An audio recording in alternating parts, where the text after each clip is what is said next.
Subscribe कीजिए हमारे channel Sindhi रसोई को और प्रेस कीजिए इस बेल आइकन को ताकि हमारी नई वीडियो की नोटिफिकेशन आपको मिले सबसे पहले। आज मैं आपको बताऊंगी कि मैं अपने घर पे मालपुए किस तरीके से बनाती हूँ। होली आ रही है तो सभी के घर पे मालपुए तो बनेंगे ही। चलिए देख लेते हैं मालपुए बनाने के लिए किन किन चीज़ों की आवश्यकता है। मैंने यहाँ पे 1 कप थिक दूध लिया है। मैंने क्या किया, 3 कप मैंने फुल क्रीम दूध लिया था, उसे मैंने रिड्यूस करके 1 कप कर लिया। फिर मैंने इसे इस बोल में निकाला है। दूध को काढ़ना बहुत ज़रूरी है। दूध जितना थिक होगा मालपुए उतने ही अच्छे बनेंगे। इसमें मैं डालूंगी 2 टेबल स्पून ग्रेटेड खोआ, और गर्म दूध में ही आपको खोआ डालना है ताकि वो अच्छे से दूध के साथ घुल जाए। इसे हम अच्छे से विस्क कर लेंगे। दूध अभी भी गर्म है क्योंकि मैंने इसे तुरंत ही अभी रिड्यूस किया था और इस बोल में इमीडिएटली शिफ्ट कर दिया। और इस गर्म दूध में मैंने यहाँ पे डाल दिया 2 टेबल स्पून ग्रेटेड खोआ। ये फीका खोआ मैंने डाला है, इसे मैं रख देती हूँ साइड में। साथ ही हमें चाहिए 2 टेबल स्पून मैदा, 1 टेबल स्पून सूजी, 1 छोटा चम्मच छोटी इलायची का पाउडर, 1 कप चीनी, आधा छोटा चम्मच सौंफ और थोड़ी सी केसर। दूध में खोआ अब घुल चुका होगा। चलिए हम चेक करते हैं। मैं आपको एक बार दिखा देती हूँ। ये देखिए, दूध में खोआ बिल्कुल अच्छे से डिसॉल्व हो गया है। दूध आपको काढ़ के गाढ़ा करना ज़रूरी है। अगर आप ये स्टेप नहीं करेंगे तो मालपुए अच्छे नहीं बनेंगे। 3 कप दूध को रिड्यूस करके आपको 1 कप करना है। अब मैंने यहाँ पे इसमें ऐड किया 2 टेबल स्पून मैदा। बिल्कुल 2 बड़े चम्मच भर के आपको मैदा लेना है और इसमें इस तरीके से अच्छे से मिक्स कर दें इस गाढ़े दूध के साथ। साथ ही यहाँ पे डालूंगी 1 टेबल स्पून सूजी, इसे भी अच्छे से मिक्स करेंगे। और दोस्तों एक चीज़ मैं आपको दिखाना भूल गई थी, ये है 1 टेबल स्पून कॉर्नफ्लावर। इसकी जगह आप अरारोट भी यूज़ कर सकते हैं। इसे भी हम अच्छे से मिक्स करेंगे। बैटर की कंसिस्टेंसी आप देख सकते हैं, बैटर कितना थिक है। साथ ही मैं यहाँ पे डालूंगी ये सौंफ, आधा छोटा चम्मच, 1 छोटा चम्मच छोटी इलायची का पाउडर।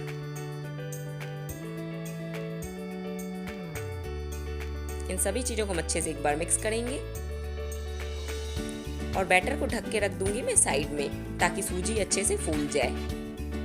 एक बार आप कंसिस्टेंसी देख लें, बैटर कितना थिक है। ये देखिए, इसी कंसिस्टेंसी का बैटर आपका भी होना चाहिए। जब आप इसे कड़छी से गिराएं तो ये आसानी से गिरे और कड़छी के पीछे इसकी थिक कोटिंग भी होनी चाहिए। ये देखिए, इस तरीके का बैटर हमें चाहिए मालपुए बनाने के लिए। इसे मैं ढक के रख देती हूँ साइड में ताकि सूजी अच्छे से फूल जाए। चलिए जब तक सूजी फूलती है हम चाशनी बनाएंगे। तो यहाँ पे मैंने एक सॉस पैन ली है, उसमें मैंने डाल दिया 1 कप चीनी, साथ ही डालूंगी 1 कप पानी। इसे हम बॉईल करेंगे हाई फ्लेम पे जब तक कि चीनी अच्छे से घुल नहीं जाती। चीनी अब अच्छे से पानी के साथ डिसॉल्व हो गई है। तो यहाँ पे मैंने डाल दिया है 1 टेबल स्पून दूध और इसे हम करेंगे बॉईल ताकि चाशनी बिल्कुल क्लियर हो जाए। देख सकते हैं आप, स्कम अब इसमें तैयार हो रहा है। फ्लेम को मैंने किया है लो और कड़छी से इस तैयार स्कम को हम निकाल देंगे जिससे कि हमारी चाशनी बिल्कुल क्लियर हो जाएगी।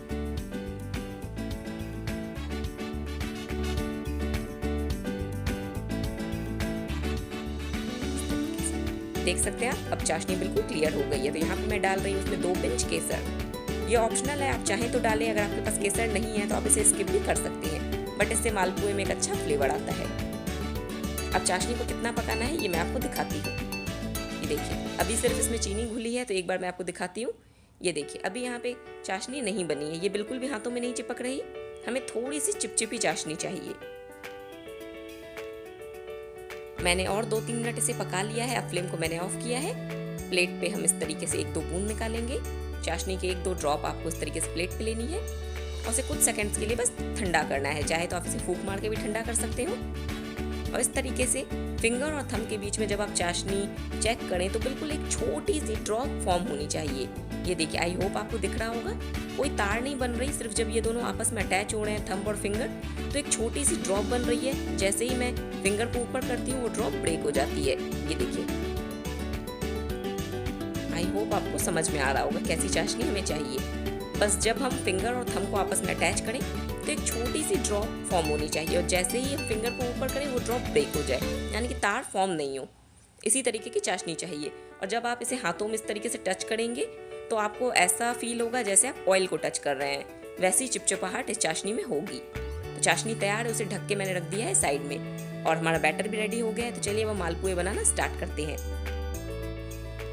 मैं मालपुओं को फ्राई करूंगी रिफाइन ऑयल में, आप चाहें तो इसे घी में भी फ्राई कर सकते हैं। और तेल या घी जो भी आप लें वो मीडियम गर्म होना चाहिए, बहुत तेज गर्म तेल या घी हमें नहीं चाहिए। करछी पे आप इस तरीके से बैटर लेंगे, नीचे से एक्सेस इस तरीके से रिमूव करेंगे। फिर एक जगह पे ही आपको ये बैटर पोर करना है, कुछ ऐसे, ये देखिए। और फ्लेम मैंने रखी है मीडियम हाई, इसे हम छेड़ेंगे नहीं। 2 मिनट होते ही मालपुआ खुद ब खुद कढ़ाई को छोड़ देगा। देख सकते हैं आप, इसने कढ़ाई को छोड़ दिया है और अब हम इसे इस तरीके से पलटेंगे। अगर कभी मालपुआ कढ़ाई को नहीं छोड़ता है, वो स्टिक हो जाता है, तो जिससे हम पूरियाँ फ्राई करते हैं, इससे आप थोड़ा सा उसे नीचे से हल्का सा टच करेंगे तो ये निकल आएगा।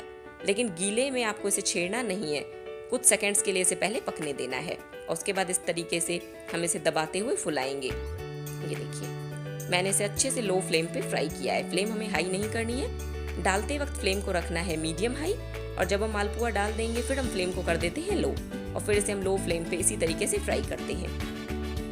देखिए मालपुआ अच्छे से गोल्डन ब्राउन हो गया है, तो इसे मैं डाल दूंगी वार्म शुगर सिरप में। ठंडी चाशनी में हमें मालपुआ नहीं डालना है, नहीं तो ये चाशनी एब्जॉर्ब नहीं करेगा। अगर आपकी चाशनी ठंडी हो जाती है, आप ज़्यादा क्वांटिटी में मालपुए बना रहे हैं, तो आप उसे दोबारा से रीहीट कर लें और फिर उसमें फ्राइड मालपुए ऐड करें। और जैसे ही हम तेल से मालपुआ निकालेंगे, तुरंत इसे डालना है चाशनी में। हमें वेट नहीं करना कि हम इसे एक साथ फ्राई करके रख रहे हैं और बाद में डालें, ऐसा नहीं करना। ये देखिए, अब मैं आपको दिखा रही हूँ कि आप टेबल स्पून से किस तरीके से मालपुए डाल सकते हैं। इससे आप मालपुए डालेंगे तो एक साइज़ के छोटे छोटे मालपुए बनेंगे, जो कि देखने में काफ़ी अच्छे लगते हैं। ये देखिए, बस कुछ नहीं करना, इस तरीके से चम्मच में आपको बैटर लेना है, नीचे से एक्सेस रिमूव करना है और एक जगह पे ही बैटर को पोर करना है। तेल मीडियम गरम है और फ्लेम मैंने रखी है मीडियम हाई। अब मैंने यहाँ पे मालपुए का बैटर तेल में पोर कर दिया है, तो अब मैंने फ्लेम को कर दिया है लो। और एक साथ बहुत ज़्यादा मालपुए आप कढ़ाई में ना डालें, 4 से 5 एक बार में आप डालें। ये देखिए, इस तरीके से आप इसे अलग कर सकते हैं, जैसे कि यहाँ पे मैं कर रही हूँ।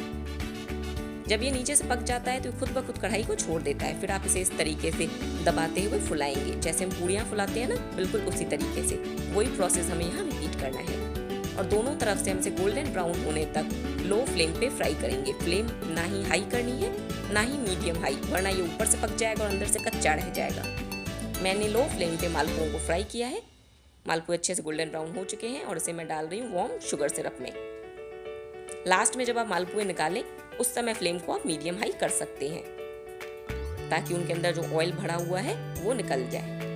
और चाशनी में डालते ही इसे टर्न ज़रूर करें, ताकि दूसरे तरफ से भी मालपुए चाशनी एब्जॉर्ब कर सके। और जब तक हम सेकेंड बैच फ्राई करेंगे, इन्हें हम रहने देंगे चाशनी में। इसे मैं ढक देती हूँ और अब हम सेकेंड बैच मालपुओं का यहाँ पे फ्राई करेंगे। और कभी भी दोस्तों आप मालपुआ बना रहे हो तो एक साथ सारे मालपुए कढ़ाई में ना डालें।